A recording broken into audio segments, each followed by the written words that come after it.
दोस्तों नमस्कार, क्या हाल है आप सभी की। आशा करता हूं कि आप सभी अच्छे होंगे।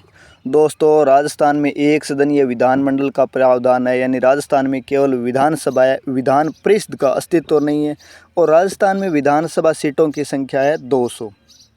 लेकिन पिछले 3 विधानसभा चुनाव यानी 2013, 2018 तथा 2023 में विधानसभा चुनाव 199 सीटों पे ही क्यों होते?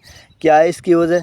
क्या कोई और वजह है या फिर 199 सीटों की कोई परंपरा बन गई है? दोस्तों नहीं, कोई परंपरा नहीं है। लेकिन चुनाव से पहले अगर किसी प्रत्याशी की मृत्यु या निधन हो जाता है तो वहाँ चुनाव रद्द कर दिए जाते हैं तथा बाई इलेक्शन होता है। वैसा ही कुछ 2013 में चूरू से बसपा प्रत्याशी श्री जगदीश जी मेघवाल का निधन हो गया तो वहाँ बाई इलेक्शन हुआ। 2018 में अलवर की रामगढ़ सीट से बसपा प्रत्याशी श्री लक्ष्मण जी थे, उनका निधन हो गया। इसी वजह से 2018 में भी बाई इलेक्शन हुए और ऐसा ही कुछ 2023 में हो गया। श्री गंगानगर जिले की श्री कर्णपुर विधानसभा सीट पर कांग्रेस प्रत्याशी थे श्री गुरमीत सिंह जी कुन्नर, उनका निधन हो गया। इसी वजह से वहाँ भी 5 जनवरी को बाई इलेक्शन हुआ। तो यह था 199 सीटों का लफड़ा। दोस्तों कोई ऐसी परंपरा नहीं है, लेकिन ये दुर्भाग्य है कि पिछले 3 विधानसभा चुनावों में ऐसा ही कुछ संयोग रहा है। संयोग हो सकता है, ये परंपरा भी नहीं है और कोई कानून भी नहीं है। दोस्तों हाल ही में चुनाव संपन्न हुए थे, यानी 25 नवंबर 2023 को राजस्थान में 16वीं विधानसभा के लिए चुनाव हुए। 3 दिसंबर को चुनाव परिणाम आए। वह राजस्थान में बीजेपी को अपने दम पर स्पष्ट बहुमत मिला। वह श्री भजनलाल जी शर्मा के नेतृत्व में अपनी सरकार बने।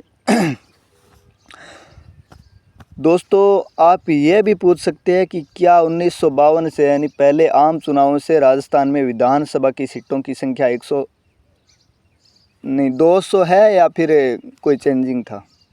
जी हाँ दोस्तों, पूछेंगे और सवाल भी लाजमी।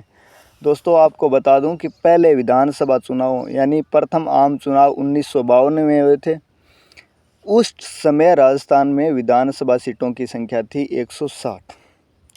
दूसरे विधानसभा चुनाव 1957 में हुए और उस समय राजस्थान में विधानसभा सीटों की संख्या हो गई 176। ऐसा क्यों हुआ? दोस्तों ऐसा इसलिए हुआ कि 1 नवंबर 1956 को राज्य पुनर्गठन अधिनियम 1956 द्वारा अजमेर मेरवाड़ा को राजस्थान में मिला दिया गया। उस समय अजमेर मेरवाड़ा में श्री हरिभाऊ उपाध्याय के नेतृत्व में सरकार थी, यानी उस समय अजमेर अलग राज्य था और वहाँ 30 विधानसभा सीटें थी। तो 1956 को अजमेर का राजस्थान में विलय हुआ तो वहाँ की सीटों का भी विलय होगा। तो वो 16 सीटें यानी 30 की जगह 16 सीटें राजस्थान में ऐड कर दी गई और परिसीमन कर दिया गया। कोई सीट छोटी कर दी गई, कोई बड़ी कर दी, यानी बड़ी करी है सभी, तो उनको मर्ज करके 16 सीटें ऐड करके 176 सीटें कर दी गई। और चौथी विधानसभा चुनावों के समय यानी 1967 में राजस्थान में विधानसभा सीटों की संख्या 176 की जगह 184 कर दी गई, यानी 8 सीटों का इजाफा कर दिया गया। और छठी विधानसभा के समय यानी 1977 में, यानी जैसे इमरजेंसी हटी थी, उस समय राजस्थान में विधानसभा सीटों की संख्या बढ़ाकर 200 कर दी गई, यानी छठी विधानसभा के लिए राजस्थान में विधानसभा की सीटें थी 200। तो अब आप ये भी पूछ सकते हैं कि क्या अब आगे और नहीं बढ़ाई, यानी 1977 को तो काफ़ी लंबा अरसा हो गया, तो अब आगे और नहीं बढ़ाई? तो दोस्तों आपको बता दूं कि 84वें संविधान संशोधन विधेयक 2001 या संविधान संशोधन अधिनियम 2001 द्वारा राजस्थान में विधानसभा की सीटों की संख्या को 2026 के लिए स्थिर कर दिया गया है। यानी 2001 में विधानसभा सीटों की संख्या है वो 200 को स्थिर कर दिया गया है 2026 के तक के लिए।